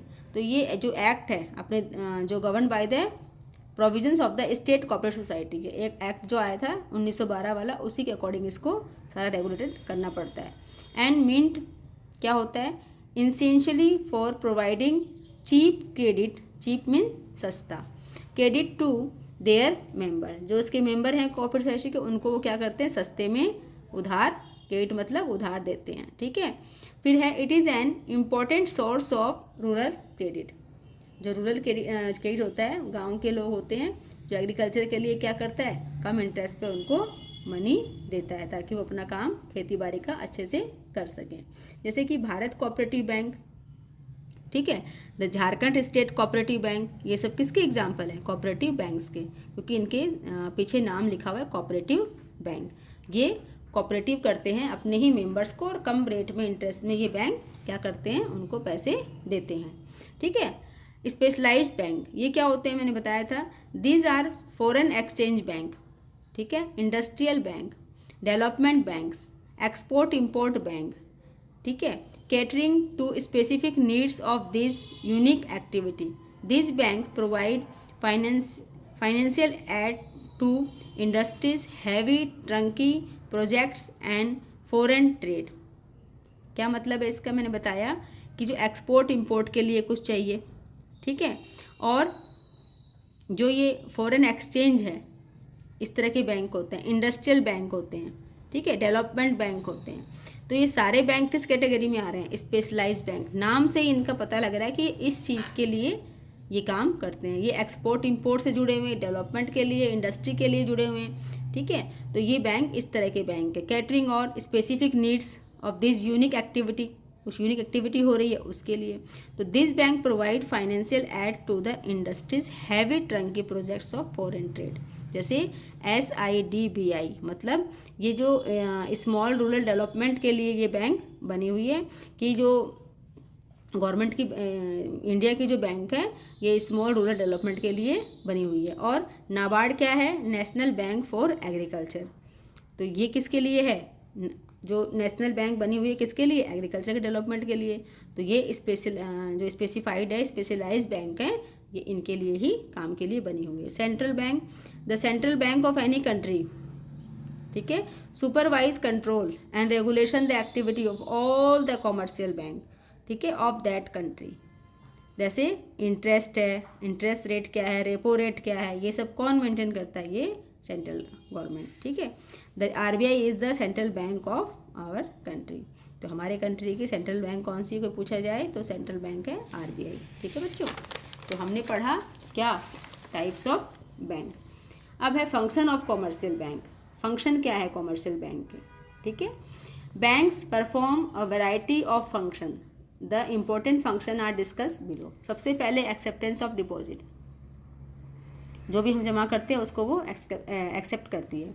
Deposits are basis of the loan operation, since banks are both borrowers and lenders of money. As borrowers they pay interest, ठीक है, they pay interest, and as lender they grant loans and get interest. जब वो money देते हैं तो interest लेते हैं, और जब हम उनको मनी जमा करते हैं अपने सेविंग तो हमको पैसे इंटरेस्ट के रूप में मिलते हैं। मतलब वो इंटरेस्ट लेते भी हैं और इंटरेस्ट देते भी हैं, यही इनका काम है, एक्सेप्टेंस ऑफ डिपॉजिट। अब है टाइप्स ऑफ डिपॉजिट। डिपॉजिट हर तरह की होती है क्योंकि हर कैटेगरी का बंदा है हमारे पास देश में, हर एक जैसे नहीं है, लेकिन सेविंग सभी अपने अपने अकॉर्डिंग अपने लेवल पे करते हैं। तो फर्स्ट है बच्चों कि कैसा अकाउंट खोलेंगे हम पहले खोलेंगे सेविंग डिपॉजिट अकाउंट, ठीक है। इसको पढ़ते ही क्या होता है, the aim of saving account are for encouraging saving by individuals. अगर सेविंग हम ना करें, ठीक है, अगर हमें ये लालच ना हो कि हम पैसे सेविंग करेंगे तो हमको कुछ उस पर इंटरेस्ट मिलेगा, हमारे मान लो 100 रुपये हमने जमा किए इस बार और बैंक में उसको रखे तो हमारे वो 120 रुपये हो गए, तो हमें ये 20 रुपये का लालच बैंक देता है ताकि हम सेविंग को अपने बढ़ाएं और हमें उसके ऊपर एक इंटरेस्ट मिल के वो पैसे बढ़ जाएं। इसीलिए हर कोई क्या करता है, अपनी जो रिक्वायरमेंट है, ठीक है, जितने खर्चे होते हैं उनको बचा के सेविंग करता है ताकि उसको बैंक में जमा करे और उसको वो एक्स्ट्रा इंटरेस्ट मिलके वो पैसे उसके टाइम टू टाइम बढ़ते रहें, ठीक है बेटे। तो ये है एम सेविंग का। Banks pay rate of interest as decided by RBI on that deposit, ठीक है। RBI फाइनल करती है कि हमें सेविंग पे क्या रेट ऑफ इंटरेस्ट डिसाइड करनी है, ठीक है। Withdrawal from this accounts has some restriction in relation to the amount as well as number of times in a given period। जो सेविंग अकाउंट करते हैं उनका एक बाउंडेशन होती है कि वो कितनी बार मंथ में क्या कर सकते हैं, विड्रॉ कर सकते हैं, ठीक है, और एक मिनिमम अमाउंट उसको बैंक में रखना ही होगा। मिनिमम अमाउंट जो है रूरल जो एरिया है, जो SBI है उसमें 3000 की मिनिमम लिमिट है और मंथ में 5 बार आप विड्रॉ कर सकते हैं, ऐसी लिमिट बनी हुई है सेविंग डिपॉजिट अकाउंट में। ये जो है बाउंडेशन है कि मिनिमम अमाउंट हमारा वहाँ रहना चाहिए, ये टाइम टू टाइम चेंज होता रहता है। RBI के जो रूल्स आते हैं उसके अकॉर्डिंग ये चेंज होता रहता है, अमाउंट भी और कितनी टाइम से हम विड्रॉ कर सकते हैं, ठीक है। फिक्स डिपॉजिट अमाउंट, इसमें बताया था मैंने, फिक्स डिपॉजिट अमाउंट है, अकाउंट जो हम खोलते हैं उसमें भी यह फिक्स आपने अमाउंट जमा कर दिया, उसको आप छेड़ेंगे नहीं, जितने दिन के लिए कर रखा है। Money is deposited in the account for the fix period is called fixed deposit account. After expiry of specified period, person can claim his money. जब टाइम पूरा हो जाएगा तब वो क्लेम करेगा अपनी मनी के लिए, बैंक के पास जाएगा। From the bank, huge larger the period of deposit higher is the rate of interest. जितने लंबे समय के लिए आप बैंक में पैसा रखेंगे एक फिक्स अमाउंट डिपॉजिट करके, तो उतना ही आपको क्या मिलेगा, लार्ज इंटरेस्ट मिलेगा, रेट ऑफ इंटरेस्ट हायर रहेगी। क्यों? क्योंकि बैंक को फ़ायदा है, उसको पता है ये बंदा 10 साल 5 साल 20 साल नहीं आएगा और पैसे को आराम से यूज करता रहेगा। ठीक है। The bank issue receipts to the depositor acknowledging the receipt called fixed deposit receipt। वो क्या करता है, FDR देता है आपको। ठीक है, एक फिक्स डिपॉजिट रिसीट आपको प्रोवाइड करता है बैंक जब आप फिक्स डिपॉजिट करते हैं। ठीक है। Current deposit account, current deposit account जैसे बच्चों पता ही लग रहा है, करंट मतलब चालू, चलता रहता है। ये कौन यूज करते हैं, ये बिजनेसमैन यूज करते हैं मोस्टली। इसमें क्या होता है, कोई इंटरेस्ट नहीं मिलता, बल्कि कई बार ऐसी फैसिलिटी देता है बैंक कि बैंक को चार्ज देता है कौन, जो इस बैंक को खाता को खोलता है, क्योंकि सर्विस जो प्रोवाइड करता है बैंक उनको, बड़े बड़े बिजनेसमैन के रोज चेक आ रहे हैं। ठीक है, पार्टियां आ रही हैं, उनके चेक क्लियर कर रहा है। ठीक है, और बहुत तरह की क्रेडिट फैसिलिटी दे रहा है। तो ऐसे ही कुछ कमीशंस के ऊपर वो क्या कर रहा है, बिल पास कर रहा है, बिल ऑफ एक्सचेंज दे रहा है, उसको डिस्काउंट कर रहा है। तो इस तरह के काम कौन कर रहा है, करंट अकाउंट में सारे हमारे होते हैं। तो ये क्या है, बिजनेसमैन के लिए फ़ायदेमंद है और इसमें कोई रेट ऑफ इंटरेस्ट हमको नहीं मिलती। देखिए पढ़ लेते हैं एक बार। Current deposit account are open by the businessman. ठीक है, कौन करता है इसको ओपन, बिजनेसमैन, आम आदमी नहीं करता, बिजनेसमैन करते हैं। The account holder can deposit and withdrawal money whenever desire, जब उसको जरूरत होगी तभी वो लेगा। ठीक है। No interest is paid on current account, मैंने बताया ना करंट अकाउंट में इंटरेस्ट नहीं मिलेगा। फिर क्या है, some services charge is charge by bank. इसमें क्या होता है, कुछ मिनिमम जो चार्ज है वो बैंक को देना पड़ता है, किसको, बिजनेसमैन को। ठीक है, रिटर्न में देना पड़ता है। अगर आप सर्विस ले रहे हो बैंक की तो आपको एक मिनिमम अमाउंट जो उसने डिसाइड कर रखा है वो बैंक को आपको चार्ज देना पड़ेगा। फॉर रेंडरिंग सर्विसेज, जो वो सर्विस प्रोवाइड कर रहा है, रेंडरिंग कर रहा है, उसके लिए आपको चार्ज देना पड़ेगा। A statement of account is send to the account holder periodically showing the transaction made during the period. और वो क्या करता है, प्रोवाइड करता है ट्रांजैक्शन की पूरी लिस्ट कि आपका इस पीरियड में क्या क्या ट्रांजैक्शन हुए हैं, कितने कितने पैसे जमा हुए हैं आपके बैंक में, कितने कितने कस्टमर को मैंने दिए हैं, कहाँ कहाँ पे बैंक में पैसे आए और कहाँ कहाँ से बैंक से पैसे गए। ठीक है। Bank overdraft and credit limit facility is available in this account. अगर इमरजेंसी में कस्टमर आ गया, ठीक है, चेक लेके, लेकिन उसके पास उसके अकाउंट में पैसे नहीं है, तो क्या करेगा, बैंक उसको चेक को पेमेंट कर देगा, चेक बाउंस नहीं करेगा। तो इसको बोलते हैं ओवरड्राफ्ट फैसिलिटी। और कई बार क्या होता है कि आपका नील अमाउंट है तो आपको क्रेडिट की फैसिलिटी बैंक प्रोवाइड कर देता है। ये तो पहले से डिसाइड करना पड़ता है कि वो कौन कौन सी फैसिलिटी लेना चाहता है। ठीक है बच्चों, नेक्स्ट जो उसका फंक्शन है किसका, कॉमर्शियल बैंक का, हम पढ़ रहे थे करंट डिपॉजिट अकाउंट के बाद रिकरिंग अकाउंट। ठीक है, ये क्या होता है कि रिकरिंग डिपॉजिट अकाउंट आएगा, वैसे बीच में डिपॉजिट लिखेंगे यहाँ पे। ठीक है, ये मिस है। इसका मतलब होता है कि जैसे बार बार हम डिपॉजिट अमाउंट कुछ पैसे होते हैं वो जमा करते हैं। ठीक है, तो ये किसके लिए बेनिफिशियल है, जैसे कि जिसकी इनकम ज़्यादा नहीं है, ठीक है, उनकी जो इनकम है वो फिक्स है, उसमें उनको थोड़ा बहुत उनका बच पाता है लास्ट के मंथ में, तो वो अपना उतना ही उनको पता है कि हम इतना ही 500 या 1000 रुपये या 1500 2000 रुपये चाहते हैं, तो वो मंथली उसको डिपॉजिट करते रहते हैं। इसी को हम लोग RD भी बोलते हैं, आपने नाम सुना होगा RD। ठीक है, RD मीन्स रिकरिंग डिपॉजिट, बार बार डिपॉजिट करवाना। A depositor can deposit a fix amount, for example जैसे 500 रुपीज़ एवरी मंथ, ठीक है, फॉर अ फिक्स्ड पीरियड। उसको पता है मंथली या क्वार्टरली, ठीक है, या हाफ ईयरली या एनुअली, वो अपना जिस तरह से उसका होता है वो जमा करता है उसको। The amount together with interest is repaid on maturity, और वो टाइम पीरियड भी मेंशन रहता है, उस टाइम पीरियड पे क्या होगा, वो मैच्योर हो जाएगी। ठीक है, तब आपको लमसम अमाउंट जो है विथ जो भी इंटरेस्ट होगा वो मिल जाएगा। The rate of interest of such deposit is higher than that on saving account. जो हमने सेविंग अकाउंट पढ़ा था उससे ज़्यादा होती है इसमें, ठीक है। तो ये भी एक सिंपल मोड ऑफ सेविंग है जो जो लोग ज़्यादा जो लोग की ज़्यादा इनकम नहीं है, ठीक है, तो वो भी इस तरह की सेविंग कर सकते हैं। फिर है लेंडिंग ऑफ फंड्स, ठीक है, सेकंड इसका क्या है, फंक्शन है। पहले था एक्सेप्टिंग ऑफ डिपॉजिट, ठीक है बच्चों। एक्सेप्टिंग ऑफ डिपॉजिट में हमने पढ़ा था सेविंग अकाउंट, कौन कौन से, एक saving deposit account, fix deposit account, current deposit account और रिकरिंग अकाउंट, 4 तरह के वो अकाउंट खोलता है, ठीक है, कौन, बैंक। और साथ में सेकंड पॉइंट है lending of funds. Commercial bank,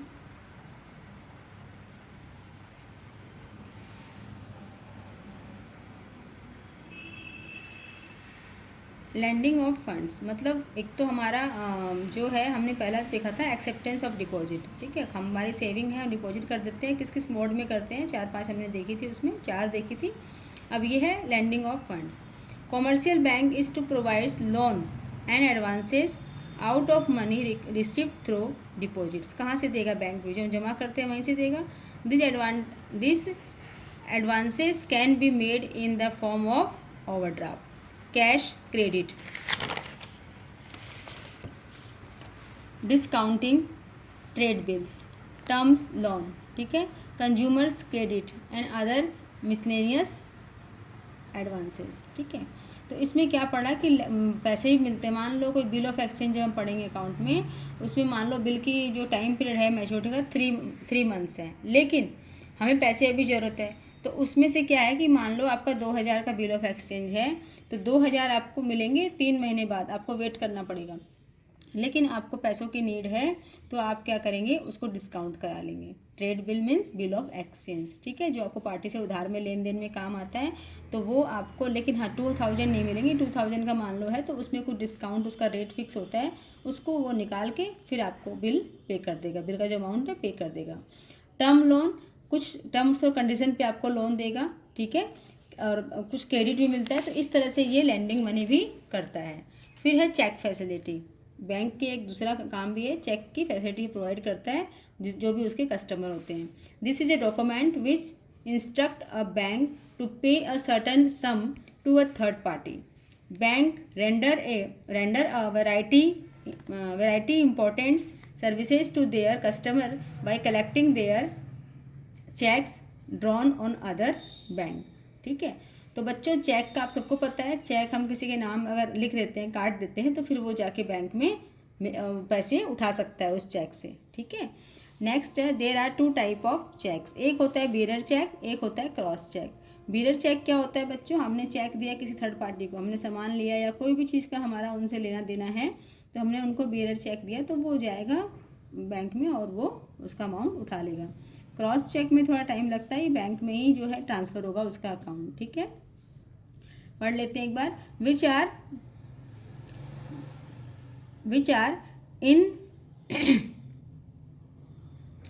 which are encashable immediately at bank counters, encashable, ठीक है, जब भी आप जाओगे आपको इन कैश पे कर देगा, कौन, बैंक।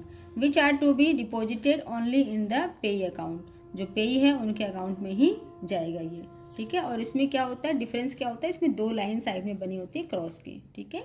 नेक्स्ट क्या होता है, remittance of fund, that means transfer of funds, remittance means transfer करना। Commercial bank is providing the facility of fund transfer from one place to another on account of the interconnectivity of branches. आप मान लो किसी देश में हो या किसी शहर में हो, तो आपका जो फंड्स है, आप जब बैंक को बोलते हो कि मेरा ये फंड्स उस सिटी में चला जाए या किसी और देश विदेश में, तो वो भी आपको क्या है, बैंक प्रोवाइड करता है। कैसे करता है, इंटर कनेक्टिविटी होती है उनकी आपस में, जो ब्रांचेस हैं या फिर देश विदेश के जो बैंक होते हैं उनसे, तो ये भी काम जो है वो क्या करता है, बैंक करता है।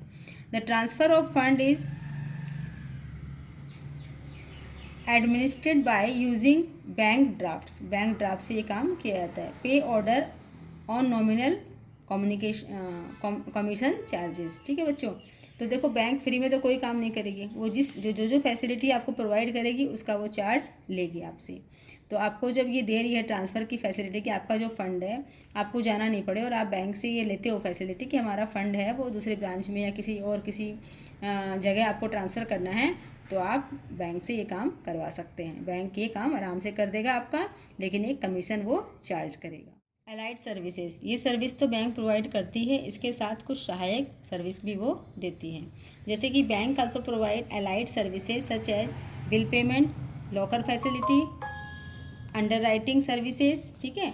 They also perform other services like buying and selling of shares and debentures on instruction and other personal services like payment of insurance, premium collection और डिविडेंड एट्सेट्रा।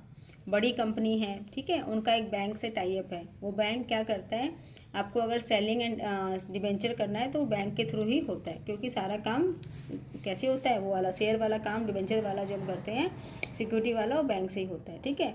जैसा जैसा इंस्ट्रक्शन मिलता है वैसे वैसे बैंक काम करता है। पर्सनल सर्विसेज जो होती है, जैसे पेमेंट करना, किसको, इंश्योरेंस कंपनी को, ठीक है, हमने इंश्योरेंस करवा रखा है, फायर है, मैरिन है, ठीक है, मेराइन वाला इंश्योरेंस है, या कोई भी इंश्योरेंस है, फायर का है, लाइफ का है, तो हम उनको देते हैं कि हमारा ये टाइम टू टाइम इस तरह से उसकी प्रीमियम भरनी है, तो वो बैंक उसको भरता है, ठीक है, प्रीमियम को।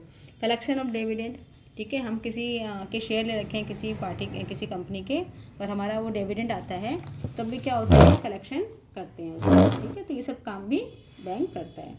तो बच्चों, हमने आज बैंक का क्या देखा, फंक्शन देखा। अब देखते हैं ई बैंकिंग, या फिर डिजिटल पेमेंट, या फिर इलेक्ट्रॉनिक फंक्शन ऑफ बैंक, ठीक है। तो ये सब तो आजकल आप लोग सब बच्चे लोग यूज कर ही रहे हैं, है ना, सारी फैसिलिटी बैंक की ऑन फ़ोन पे, तो आपको ज़्यादा पता है इनके बारे में।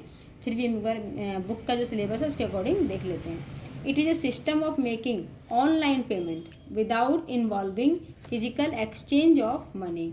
The money is transfer from account of pay to the account of receiver through internet, ठीक है। देखिए, आप लोग जो फ़ोन पे वगैरह यूज कर रहे हैं, तो उससे क्या हो रहा है, आपको फिजिकली वहाँ नहीं जाना पड़ रहा बैंक में, ठीक है, फिजिकली आपको एक्सचेंज नहीं करना पड़ रहा, आपके फ़ोन पे सारी मनी ट्रांसफ़र हो रही है। तो यही इसमें बताया गया है। फिर है benefits of E banking, customer को क्या फ़ायदा होता है ये ई बैंकिंग से बच्चों। इससे देखिए, with e banking there is possibility of digital payment. एक तो डिजिटल पेमेंट हो जाता है, इससे क्या होता है, तुरंत ही आपको पता लगता है, मैसेज आता है कि आपके अकाउंट से कितने पैसे चले गए, ठीक है, डेबिट हो गए, या फिर आपके अकाउंट में कोई डालता है तो आपको तुरंत मैसेज आता है कि आपके अकाउंट में पैसे आए हैं। तो क्या होता है इससे, इट प्रमोट्स ट्रांसपेरेंसी, ठीक है, ट्रांसपेरेंसी माने बिल्कुल साफ सुथरा दिखता है आपका सारा transaction. In financial statement, financial statement जब बनता है तो सारा आपको उसमें दिखता है कि इस दिन आपने ऐसे ऐसे ट्रांजेक्शन किए, ठीक है। 24/7 सर्विसेज और 365 डेज, ठीक है, 24 घंटे में कभी भी आप बैंक की ये सर्विस अप्लाई होती है, कभी भी आप करिए, नहीं संडे है, मंडे, पहले ही होता था क्या सैटरडे है, आज संडे है, आज बैंक बंद है, लेकिन इस जो माध्यम है बैंकिंग का, ठीक है, इस ई बैंकिंग का, इसमें आप कभी भी 24/7 मतलब 24 घंटे 7 दिन और 365 दिन। E banking provide 24 hours 365 days a year services to the customer of the bank. तो ये भी एक फ़ायदा है कि हमें वेट नहीं करना पड़ता। Convenience, some of permitted customers can make transaction from office or house और while traveling through mobile phone। तो क्या होता है, जिसका कस्टमर जो है परमिटेड है, उनको क्या है कि जो हाउस मतलब ऑफिस से हाउस की जो ट्रांजेक्शन होना है उसमें फैसिलिटी मिलती है, या फिर ट्रैवलिंग के समय भी मोबाइल फ़ोन से उनको फैसिलिटी मिलती है। फिर क्या नेक्स्ट क्या फ़ायदा होता है इनको कस्टमर्स को, फाइनेंशियल डिसिप्लिन होता है बच्चों। E banking includes a sense of financial discipline by recording each and every transaction. तो एक डिसिप्लिन मेंटेन रहती है फाइनेंशियली कि हमारा हर ट्रांजेक्शन क्या होता है, रिकॉर्डिंग होता है। अनलिमिटेड एक्सेस, ठीक है, e banking leads to greater customer satisfaction by offering unlimited access to the bank, not limited by the walls of the branches। तो जो बैंक जो होता है, वॉल्स एक दीवारों के बीच में बना होता है, तो उससे बाउंड नहीं होती हैं। अनलिमिटेड एक्सेस है कि आपकी सारी जानकारी बैंक के पास होती है और आपको सारा खबर बैंक से मिलती है। अनलिमिटेड एक्सेस होता है, ठीक है, कुछ भी आप उसमें सर्च कर सकते हैं बैंक का, और उस फैसिलिटी को आप अपने अगर आपकी ज़रूरत है तो आप उसको यूज कर सकते हैं, ठीक है। Less risk, there is greater security to the customer as they can avoid travelling with cash. पहले हम कैश लेके जाते थे बैंक में, ठीक है, जमा करने के लिए या फिर वहाँ से पैसे लाने के लिए। बीच में किसी को पता लग जाए या कुछ भी हो जाए तो हमारा क्या होता है, चोरी हो गई, ठीक है, या कोई छीन के ले गया।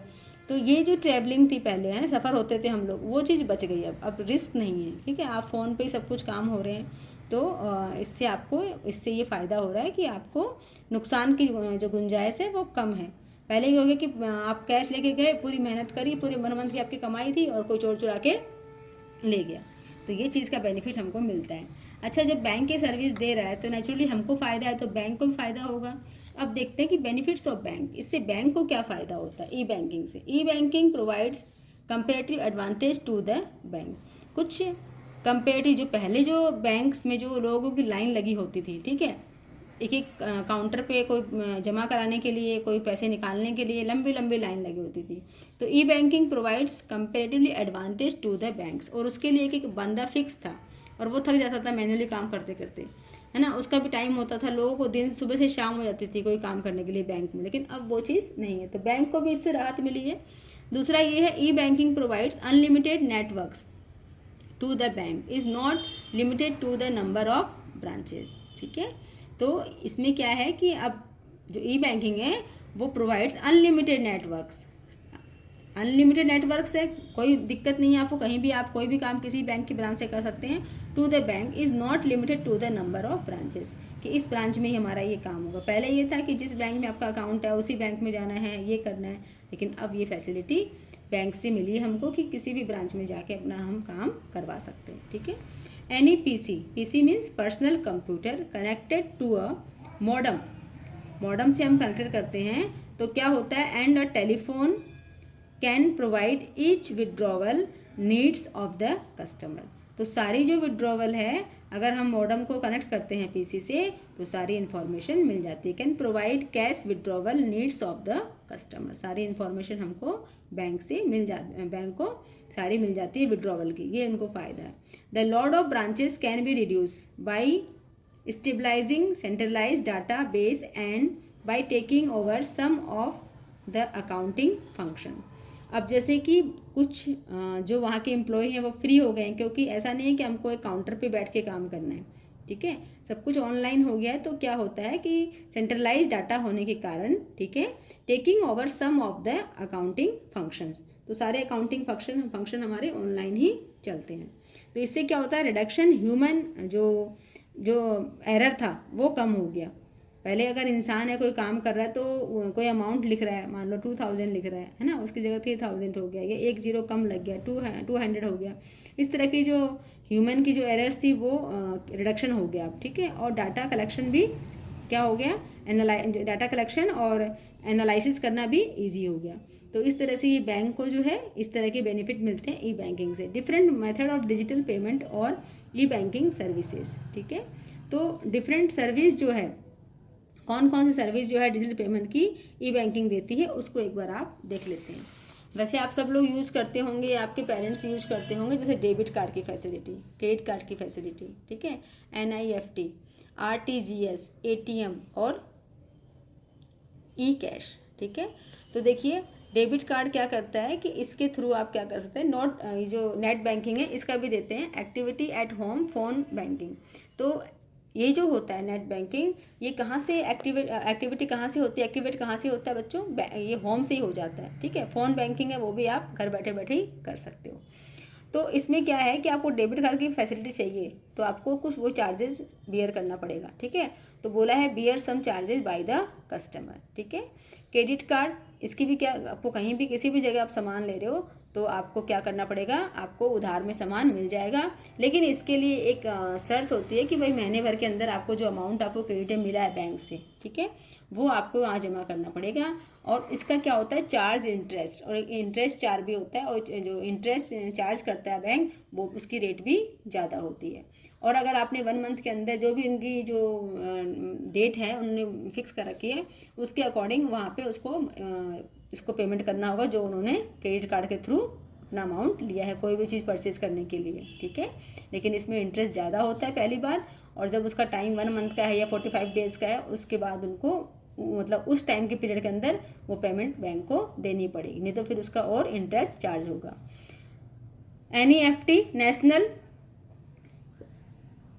नेशनल इलेक्ट्रॉनिक फंड्स ट्रांसफ़र, ठीक है, नेशनल इलेक्ट्रॉनिक फंड्स ट्रांसफ़र। तो हम नेशनल में भी क्या कर सकते हैं, नेशनल टू नेशनल चेंज कर सकते हैं अपना फंड्स को। RTGS, real time gross settlement, ये भी हम कर सकते हैं। ATM तो आपको पता ही है, जो मतलब किसी भी जैसे भीड़ वाली जगह पे ATM बना होता है, वहाँ पे आप अपना वो कार्ड जो है स्विप करिए और आपको पैसे निकाल देगी मशीन, ठीक है। तो इसमें कुछ लिमिट होती है, एक बार में कितना निकालना है, इस तरह का ATM का यूज करते हैं। E-कैश, डिजिटल कैश, ये भी हम करते ही हैं। तो ये सारे क्या हैं बच्चों, क्या हैं, मेथड हैं डिजिटल पेमेंट्स का, जो सर्विस प्रोवाइड करती है हमको कौन, बैंक प्रोवाइड करती है, ठीक है। अब बेटा नेक्स्ट टॉपिक हमारा आ रहा है इंश्योरेंस सर्विस का हमने बैंक का सारा पढ़ा, अब इंश्योरेंस सर्विस, ठीक है। इंश्योरेंस हम की ज़रूरत क्यों पड़ती है, देखिए हमारी जो लाइफ है, ठीक है, ह्यूमन बीइंग है, इसमें कुछ ना कुछ अनसर्टन लगा ही रहता है, ठीक है।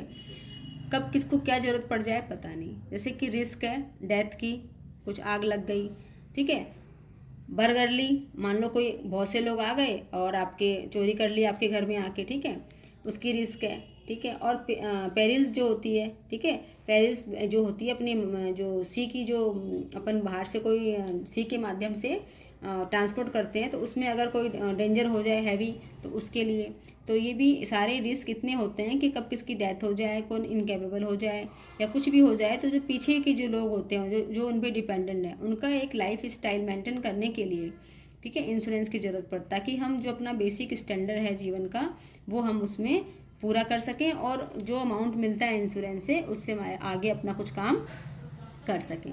तो बेटा इसमें देखते हैं इंश्योरेंस सर्विस क्या है। इंश्योरेंस इज ए कॉन्ट्रैक्ट, ये एक कॉन्ट्रैक्ट है किसके बीच में, between the insurer and insured, in which insurer agree to make good the loss of insured on happening of an event in consideration of a regular payment called premium.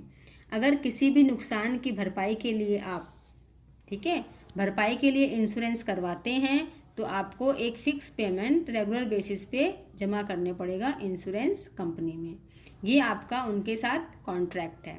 ये premium आपको जमा करने, अगर आप बीच में बंद कर देंगे तो आपका जो अमाउंट है वो आपको लैप्स हो जाएगा और आपका जो कॉन्ट्रैक्ट हुआ है इंश्योरेंस कंपनी से वो भी वैलिड नहीं होगा। तो आपको ये प्रीमियम अमाउंट, जितने आपके पेमेंट्स हैं रेगुलर बेसिस, जितने आपने उनके संग कांटेक्ट किया है, 10, 15, 20 जितना भी दिन का आपने जिस चीज़ का लिया है वो आपको जमा करना ही पड़ेगा। This agreement or contract is an writing and is known as insurance policy. ये सब कुछ राइटिंग में होता है, रिटर्न होता है, ठीक है, इसलिए इसको क्या बोलते हैं, इंश्योरेंस पॉलिसी, ठीक है बच्चों। अब कुछ टर्म्स हैं इंश्योरेंस कंपनी के, तो वो हम देख लेते हैं। एक तो होता है इंश्योरर, ये कौन होता है, किसको बोलते हैं insurer. Insurer is the individual, ठीक है, or firm known as insurance company which agree to compensate the loss of insured, ठीक है। तो जो इंश्योरेंस होता है वो क्या होता है, इंश्योरर जो होता है कि जब वो जिसको लॉस होने वाला है, जिसको लग रहा है कि इस चीज़ के लिए मुझे क्या करना चाहिए, पॉलिसी लेनी चाहिए, तो और जो उसका एग्री करता है इस कॉम्पनसेट को, ठीक है, कि क्षतिपूर्ति करेगा, उसको क्या बोलते हैं, इंश्योरर। और इंश्योर्ड क्या होता है, उसका क्लाइंट होता है इंश्योरेंस कंपनी का, उसको क्लाइंट भी बोलते हैं। Insured is the individual of firm who gets compensation of the loss, ठीक है, of the loss insured pay regular amount of premium। तो जो रेगुलर अमाउंट प्रीमियम का पे करता है, ठीक है, वो क्या कहलाता है, इंश्योर्ड, मतलब वो इंश्योर्ड हो गया। इंश्योरर जो इंश्योरेंस करता है, इंश्योरेंस कंपनी का जो है वो जो इंश्योरेंस करता है वो इंश्योरर हो गया।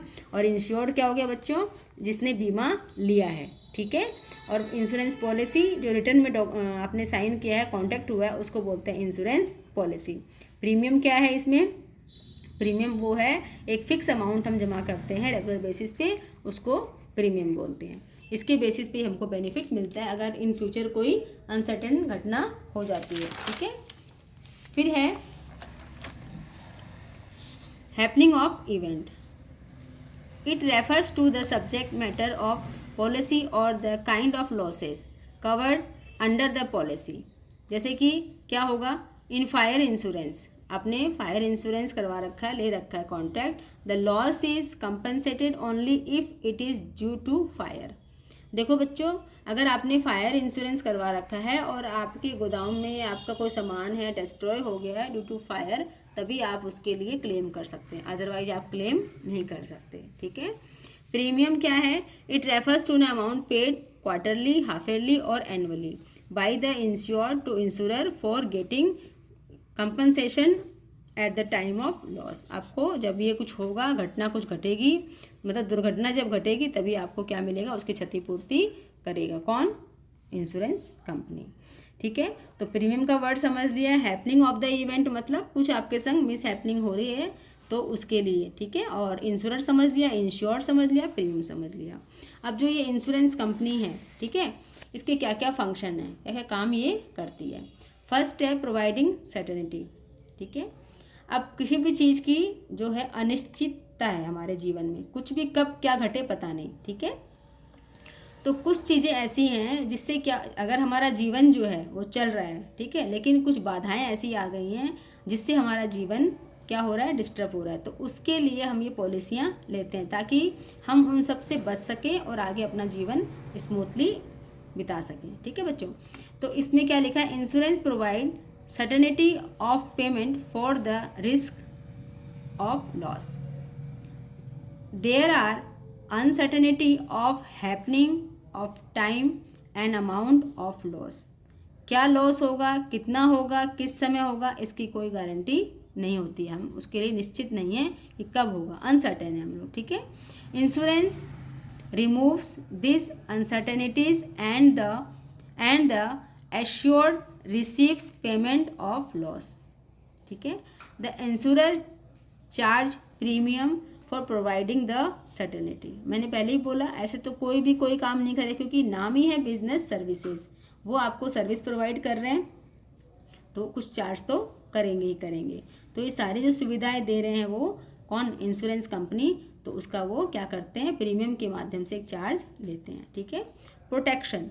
The second main function of insurance is to provide protection from probable chances of loss. Probable मतलब होने वाले, संभावित। ठीक है। जो चांस है लॉसेस के, उसको। Insurance can not stop the happening of a risk or event but can compensate for losses arising out of it. ठीक है। कुछ लॉस हो गया, कुछ मिस हैपनिंग हो गई, तो उसके लॉस की भरपाई कौन करता है? इंश्योरेंस करता है। ठीक है। Risk sharing. On the happening of a risk event the loss is should by all the persons exposed to it. The share is obtained from every insured member by way of premium. ठीक है। Risk sharing, आपने अगर 2-3 कंपनियों से insurance लिया है तो वो कंपनियां क्या करेंगी? एक ही कंपनी उसको अगर बियर करती है तो बाद में वो आपस में उससे रिस्क को क्या करेंगी? शेयर कर लेंगी। ठीक है। सपोज करो आपने 3 लाख का बीमा लिया है, 3 लाख का इंश्योरेंस बनाया है इंश्योरेंस कंपनी से, ए और बी। ठीक है। अगर आपका ये ए से बनवाया और ये बी से बनाया, तो इसका हाफ 1.5 लाख ये लोग क्या करेंगी? इंश्योरेंस कंपनी आपस में रिस्क को शेयरिंग कर लेंगी। मान लो एट ए टाइम ए ने दे दिया 3 लाख, तो बाद में ए जो है किससे वसूल करेगा? उसका प्रपोर्शन बी से भी लेगा, जो उसका प्रपोर्शन हो। इक्वली आपने अगर किया है तो। ठीक है। अगर आपने इससे 1.5 लाख का और इससे 1.5 लाख का किया है तो वो रिस्क को शेयर करके ही करेंगे, ये नहीं एक ही कंपनी जो उसको बियर करेगी, लेकिन मिलेगा उतना ही जितना उसने क्या अमाउंट करवाया है। ठीक है। तो इसलिए बोला है risk sharing.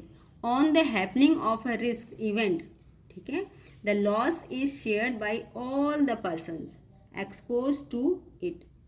The share is obtained from the every insured member by way of premium. तो रिस्क शेयरिंग इसको बोलते हैं कि वो कंपनी रिस्क को शेयर करती है। और जो फैमिली मेंबर हैं अगर उन सबका करवा रखा है तो क्या हो जाएगा? सबको अलग अलग रिस्क आपको मिल जाएगी कि भाई ये स्पाउस का है तो हाफ उसको मिला और हस्बैंड को मिला, रहा हाफ वाइफ को मिला। तो इस तरह से क्या होगा? रिस्क शेयरिंग हो जाएगी। अगर कंपनी से कर रखा है तो कंपनी उसको शेयर करके देगी आपको 2-3 कंपनी से। अगर आपने अपने घर के मेंबरों के साथ कर रखा है टाई अप उस चीज़ का, इंश्योरेंस का, तो उसको मिलेगा वो, ठीक है। The share is obtain from every insured member by way of premium, उनको वैसे ही प्रीमियम जमा करना पड़ेगा।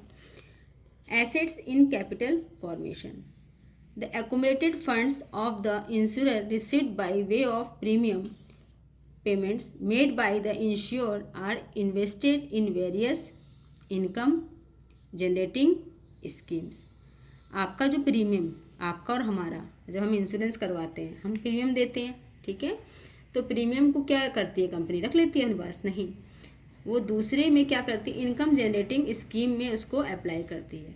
आपके पास, आपके तो जितने लोगों ने, मान लो 10 लोगों ने करवाया, 10 के संग थोड़ी दुर्घटना हो सकती है, उसमें 2 के संग होएगी, ठीक है।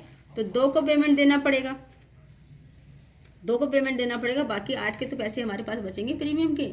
साथ ही साथ 10 के जो पैसे, 10 के आ रहे हैं, तो इन 10 के पैसों को वो क्या करेगा, किसी अदर एक्टिविटीज़ में, किसी स्कीम में, किसी कंपनी में वो इन्वेस्ट करेगा। कौन? Insurance company.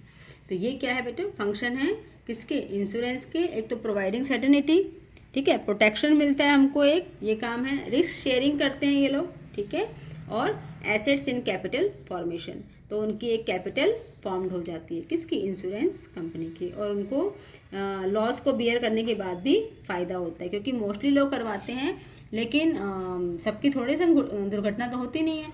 तो 10 में से 2 की हो गई, 1 की हो गई, तो बाकी के पैसे बचते हैं, और लेकिन प्रीमियम सभी दे रहे हैं, तो उनका पैसा वो इन्वेस्ट कर देते हैं। नेक्स्ट टॉपिक है प्रिंसिपल्स ऑफ इंश्योरेंस। ये बहुत इंपॉर्टेंट है, इसको थोड़ा ध्यान से समझिएगा। और ये सारे जो इंश्योरेंस पॉलिसी, चाहे कोई भी आए, फायर आए या मेराइन आए, ठीक है, तो और या फिर लाइफ इंश्योरेंस, सब में ये चीज़ें फॉलो होती हैं। ये है अटमोस्ट गुड फेथ, ठीक है। जब भी इंश्योरेंस करते हो आप, तो आप विश्वास के साथ उसको सारी बातें बतानी पड़ती है, ये नहीं कुछ छुपा के आप रखें। इसी को बोल रहे हैं कि उनके साथ एक गुड फेथ होना चाहिए इंश्योरेंस कंपनी के साथ, ठीक है, जो इंश्योर करने गए हैं। According to this principle, insurance is a contract based on faith, faith पे ही होता है ये कॉन्ट्रैक्ट बेस, ठीक है। The insured and insurer must disclose all the material facts to each other and both the parties, ठीक है, should not hide any facts related to insurance policy from each other. जो policy बना रहे हैं और जो पॉलिसी दे रहे हैं, ठीक है, उसके रिगार्डिंग ना तो पॉलिसी करने वाला कुछ छुपाए और ना पॉलिसी करवाने वाला कोई बात छिपाए, ठीक है। छिपाने का मतलब ऐसे है, जैसे कि मान लो किसी ने अपना क्या बनाया, बीमा बनाया, हेल्थ इंश्योरेंस, ठीक है, बनाया, लेकिन वो ड्रिंक करते हैं या फिर स्मोकिंग करते हैं, ये बात उन्होंने नहीं बताई, और उनकी जो डेथ हो जाती है, तो उनको इंश्योरेंस कंपनी क्लेम नहीं करे, क्योंकि उन्होंने ये बातें छुपाई है अपने हेल्थ का बीमा लेते हुए, ठीक है बच्चों। इस तरह का, if the insured hides any material facts from the insurance company, any later on the insure comes to know about it, then he can refuse to pay compensations, ठीक है, वो क्षतिपूर्ति नहीं करेंगे, जो मैंने आपको एग्जाम्पल के साथ बताया वैसे। एक एग्जाम्पल और देख लेते हैं, यहाँ लिखा हुआ है, if persons has taken a life insurance, ठीक है, लाइफ इंश्योरेंस लिया है किसी व्यक्ति ने, है ना, लाइफ इंश्योरेंस पॉलिसी ली है, by hiding the fact that he is a heart patient, वो हार्ट पेशेंट है। मैंने आपको स्मोकिंग का एग्जांपल दिया था, ड्रिंक का दिया था, लेकिन यहाँ पे एग्जांपल है हार्ट पेशेंट है वो। And later on, if the insurer died of a heart attack, then the insurance company refused to pay their compensations because a material fact was hidden by the insured, तो उसने ये चीज़ नहीं बताई थी, तो उसकी पॉलिसी लैप्स हो जाएगी, उसको कोई भी कंपनसेशन नहीं मिलेगा, क्योंकि उसने अपने ये बीमारी के बारे में छुपाया कि वो हार्ट पेशेंट है, ठीक है। नेक्स्ट है insurable interest. The insured must have an insurable interest in the subject matter of insurance policy. Without interest taking an insurer policy is a gamble and fraudulent, ठीक है। मतलब अगर वो बिना जो इंटरेस्ट है उसका डेवलप नहीं है इंश्योरेंस के प्रति, तो उसका जो पॉलिसी करना बेकार है, ठीक है। And activity, and law does not permit it, इसके लिए परमिट नहीं करेगा लॉ उसको पॉलिसी बनाने के लिए। In case of life insurance, the insurable interest comes with the relation of insured with the person taking insurance company. ठीक है, तो इसमें क्या होता है कि आप जिसका भी इंश्योरेंस करवा रहे हो, ठीक है, तो आप में एक उसके प्रति उसका इंटरेस्ट होना चाहिए। ये नहीं कि आप किसी पड़ोसी का इंश्योरेंस करवा रहे हो और उससे कोई आपको लेना देना ही नहीं है। तो जो आपके नियर एंड डियर हैं, ठीक है, जिसमें आपका इंटरेस्ट है, तो उसी का ये बनता है। ठीक है, तो उसी को ये बोला गया कि इंश्योरेबल इंटरेस्ट होना चाहिए। ठीक है, जैसे कि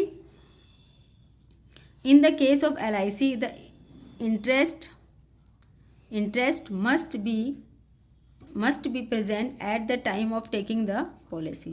In case the fire insurance, the insurable interest must be present at the time of taking the policy as well as the time of loss of subject matter. In all other types of insurance including marine insurance, the insurable interest must be present at the time of loss of the subject matter. तो जो ensure करवा रहा है उसको उसमें क्या होना चाहिए, इंटरेस्ट होना चाहिए।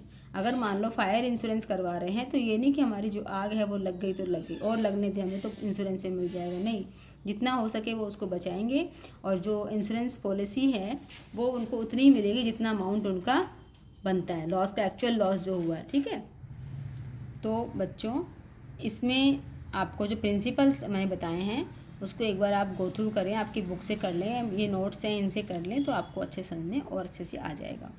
नेक्स्ट है इंडेमिनिटी। ठीक है, मतलब जो नुकसान हुआ है उसकी भरपाई करना। According to this principle insurance is not a contract of making profit. ठीक है, प्रॉफिट मेकिंग का ये आपके संग कॉन्ट्रैक्ट नहीं हुआ है। The purpose of insurance is to bring back the insured in the same financial position as he was before the loss। तो प्रॉफिट मेकिंग के लिए ये पॉलिसी नहीं होती है, ये होती हैं कि आपको जो लॉस हो रहा है और लॉस के कारण आपको जो डिस्टर्ब हो रहा है, ठीक है, back to the insured in the same financial position.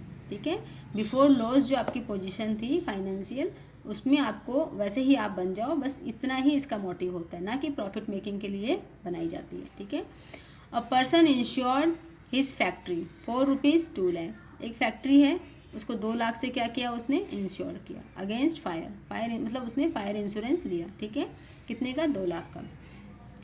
Due to fire, ठीक है, ही suffered a loss of ₹1 lakh.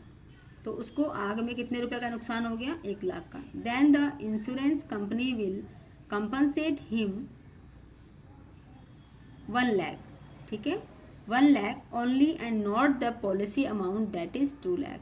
तो जो उसकी पॉलिसी है 2 लाख की वो उसको नहीं मिलेगा, जितना उसका लॉस हुआ है उतना ही उसको मिलेगा। अगर इसका जो नुकसान है वो 2.5 लाख होता तब भी इसको 2 लाख तक ही मिलते, 50,000 का लॉस उसको खुद बियर करना पड़ता। मतलब जितने की पॉलिसी है उसके बियॉन्ड इंश्योरेंस कंपनी नहीं जाएगी। कम हुआ है तो कम में तो ठीक है, उसको प्रॉफिट हो रहा है, ठीक है, लेकिन ज़्यादा आपका लॉस हो गया, मान लो आपका लॉस 2.5 लाख का हो गया, ठीक है, तो आपको कितना देगी वो कंपनी, 2 लाख ही देगी। ठीक है, the principle of indemnity is not applicable on life insurance. ठीक है, ये जो है लाइफ इंश्योरेंस पे नहीं होता, because one can not estimate the loss due to the death of a person. जो ये इंडेमनिटी का जो है बेटा, ये एक इम्पॉर्टेंट पॉइंट है कि ये वाला प्रिंसिपल किस में फॉलो नहीं होता, लाइफ इंश्योरेंस में। क्यों, क्योंकि मान लो अगर हम फायर इंश्योरेंस करवाते हैं, मैरिन इंश्योरेंस करवाते हैं, ठीक है, तो सब में हम क्या करते हैं, पहले वेरीफाई करते हैं कितने का एक्चुअल लॉस हुआ है। लेकिन लाइफ, किसी की डेथ हो गई तो उसकी लाइफ कितने रुपए की थी, इसमें क्या हम पता कर सकते हैं। ठीक है, तो हम इसमें कोई आइडेंटिफिकेशन नहीं कर सकते, कोई मेजरमेंट नहीं है, इसीलिए ये वाला जो पॉइंट है इंडेमनिटी का, ये लाइफ इंश्योरेंस पे फुलफिल नहीं होगा। अगर आपके क्वेश्चन में आता है तो आप बोलना कि ये वाला प्रिंसिपल लाइफ इंश्योरेंस पॉलिसी में, because we can not estimate loss due to the death of person. ठीक है, कोई पर्सन की डेथ हो गई तो हमको कितना लॉस हुआ ये हम इमेजिन नहीं कर सकते हैं। ठीक है, नेक्स्ट है प्रॉक्सिमेट कॉज। प्रॉक्सिमेट मतलब निकटतम कारण। ठीक है, कुछ उसके आसपास की घटना हुई उससे, मान लो कि दो ए और बी 2 बिल्डिंग है, ठीक है, ए में आग लग गई, ठीक है। और ए में जो आग लगी बिल्डिंग में, इस बिल्डिंग में आग लगी, उसी समय क्या हो गया, तूफान आ गया और वो बी को भी, बिल्डिंग को भी आग लग गई। तो ये क्या हो गया, ये क्या हो गया, इसके कारण इसको नुकसान हुआ। तो ये जो कंपनी है वो इसके लिए भरपाई के लिए है, ना कि इसके लिए, ठीक है।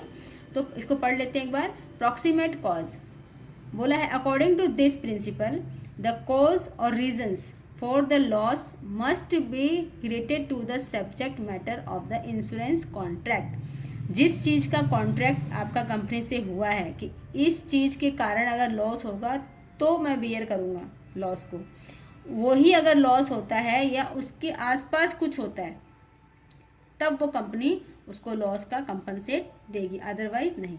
If loss is due to the some other causes then the insurer can deny to pay the compensations, तब वो कंपनसेशन नहीं देगी।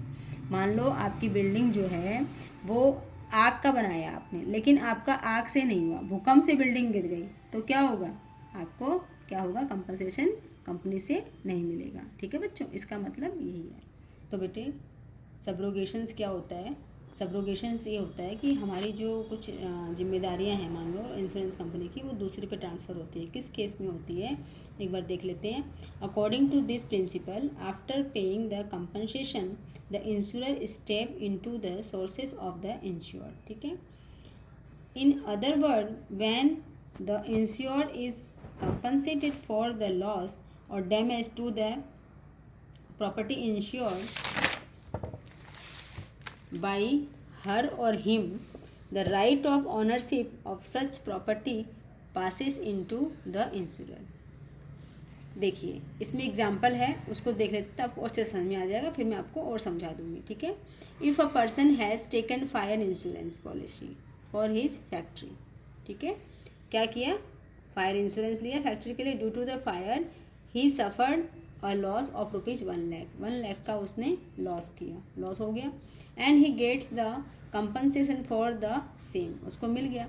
Letter on a half compensation for the same, later on half burnt goods were sold for the rupees 10,000, ठीक है। then these rupees 10,000 will be kept by insurance company and not by the insured because insured has already got full compensation for the loss। देखिए आपको loss हो गया, ठीक है, insurance company ने आपको 1 लाख का पूरा लॉस पे कर दिया, ठीक है। लेकिन जो आपका बचा हुआ सामान था जला बुला, उसको आपने क्या किया, बेच दिया, ठीक है, किसमें, रुपीज़ 10,000 में, ठीक है। जो बचा हुआ सामान था वो कबाड़े में या किसी उसको रिकैप में आपने बेच दिया, कितने का, 10,000 का। तो 10,000 रुपये आप खुद नहीं रखेंगे, ये इंश्योरेंस कंपनी ले लेगी, क्योंकि आपको तो 1 लाख मिल ही गए, तो जो उसमें से आपको मिला है, ठीक है, तो ये नहीं कि वो आपका हो गया, आपने 1 लाख का दिखाया, बस आपको 1 लाख मिल गए। 10,000 जो आपने उससे बेच के लिया, जो उसका बचा हुआ सामान था जला हुआ लोहा लंकड़, तो उससे आपको नहीं मिलेगा, ये इंश्योरेंस कंपनी को मिलेगा। इसी को फिर एक एग्जांपल से और देख लेते हैं हम लोग। मान लो कि किसी दुर्घटना से कार एक्सीडेंट हो गया, ठीक है, तो जो कार का डैमेज हुआ, ठीक है, वो इंश्योरेंस कंपनी से उसको मिल गया, लेकिन नेग्लिजेंसी किसी थर्ड पार्टी की थी, इसीलिए कार का एक्सीडेंट हुआ, ठीक है।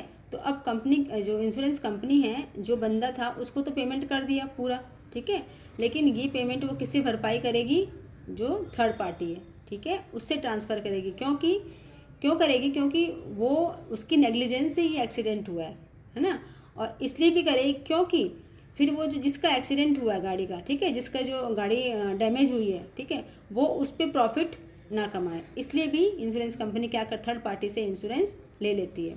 मान लो ए और बी, ठीक है, 2 लोग हैं, ठीक है, इसने इसकी गाड़ी को डैमेज किया, ए ने किया बी की, तो बी को तो पूरा जो उसका कंपनसेशन हुआ है गाड़ी का, वो कौन देगा, इंश्योरेंस कंपनी देगी, ठीक है, कौन देगा बच्चों, इंश्योरेंस कंपनी देगी, ठीक है। लेकिन रिवर्स में इंश्योरेंस कंपनी किससे कवर करेगी, ए से, क्यों, क्योंकि ए के कारण, उसकी नेग्लिजेंसी के कारण बी की गाड़ी डैमेज हुई है। इसका एक और रीज़न भी है कि फिर बी जो है वो ए पे क्लेम ना करे, इसीलिए वो प्रॉफिट अर्निंग का सोर्स हो जाएगा, इसीलिए ये चीज़ की जाती है। ठीक है, तो इसी को बोलते हैं इसी को बोलते हैं सबरोगेशंस। ठीक है, मतलब उसकी जिम्मेदारी किसी तीसरे बंदे पे ट्रांसफ़र करना। ठीक है, मिटिगेशंस ऑफ लॉस, ये क्या होता है? The insured must take care of his property or subject matter of insurance in the same way as he would take care without taking the insurance policy. It is the duty of the insured to make a reasonable efforts and take all available precautions. मान लो कि आपको कोई दुर्घटना हो गई, तो ये नहीं कि मुझे तो इंश्योरेंस कंपनी से मिल जाएगा। ठीक है, नहीं, जितना हो सकता है अगर आप इंश्योरेंस ना लेते तब कि क्या बचाते ना अपने सामान को, तो वैसे ही आपको क्या करना पड़ेगा, उसको बचाने की कोशिश करनी पड़ेगी जितना आप बचा सकते हैं। ठीक है, तो ये होता है कि अपने जो लॉस को कम करना, मिटिगेशंस ऑफ लॉसेस। ये नहीं जलने दो जितना जल रहा है इंश्योरेंस कंपनी दे देगी, ऐसा नहीं। ठीक है, जैसे कि आपने ड्राइविंग की क्या करके, कार को ड्राइविंग की क्या पी के, ड्रिंकिंग करके आपने कार को ड्राइविंग की, तो इससे क्या होगा, लॉस होगा ही होगा। तो ऐसा नहीं करना है, मतलब हमको अपने लॉस का जानबूझ के नुकसान नहीं करना है किसी भी कारण से, या हो गया तो उसको और नहीं होने देना है, उसको मिनिमाइज करना है। देखिए इसका लास्ट एक और रह गया है, वो है प्रिंसिपल ऑफ कंट्रीब्यूशन। ठीक है बच्चों, ये कहाँ आता है? जब जो इंश्योर्ड पर्सन है वो एक से ज़्यादा, ठीक है, मोर देन वन पॉलिसी से ज़्यादा वो लेता है, तब ये हमारा प्रिंसिपल कंट्रीब्यूशंस का आता है। देखिए इसमें क्या होता है कि हम एक या दो कंपनी से इंश्योरेंस ले लेते हैं eight the time of loss, कि ताकि हमको दोनों कंपनी से ही लॉस बियर हो जाए और हमारा जो क्षतिपूर्ति है पूरी हो जाए। तो इसमें कैसे क्या वो कंट्रीब्यूट करते हैं, एक बार इसको देख लेते हैं। The principles of contribution is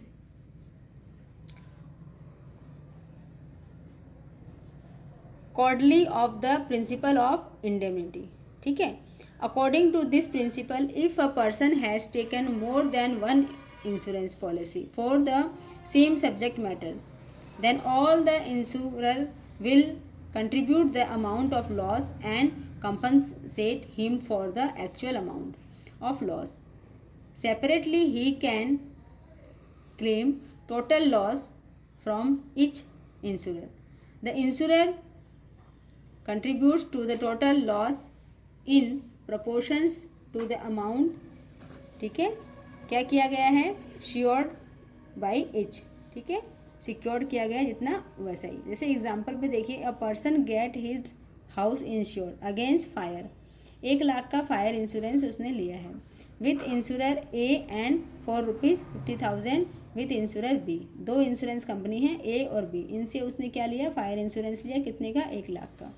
a loss of ₹75,000, और लॉस हो गया 75,000 का। ठीक है, occurred, then A is liable to pay ₹50,000 and जो B है वो liable to pay 25,000। कैसे हुआ देखिए, इसका सिंपल सा फॉर्मूला है कि जब हम कंपनसेशन निकालेंगे, जब एक से ज़्यादा कंपनी से हमको क्या लेना है, अपना मुआवजा लेना है, तो sum assured with a particular insurer.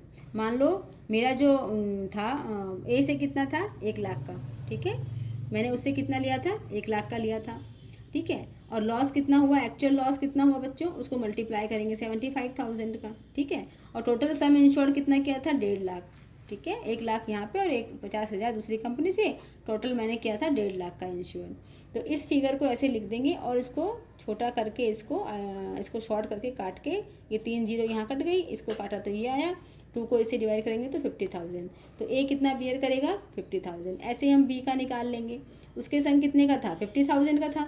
ठीक है, और कितने का हुआ था लॉस, 75,000 का हुआ था, और टोटल कितना था बेटा, 1,50,000। ठीक है, तो इसको हम इस तरह से काट के यहाँ कट गए, 75 एंड 2 जा 150, तो ये 2 हो गया, 2 से इसको डिवाइड करेंगे तो 50,000, 25,000। ठीक है, तो जो बी कंपनी है वो कितना देगी बेटा, 25,000, और जो ए कंपनी से किया था वो कितना देगी, 50,000। ठीक है, तो टोटल इसको कितने मिलेंगे, 50 और 25 75,000, उसको कितने मिलेंगे, 50,000 और 25,000, तो मिलेंगे 75,000।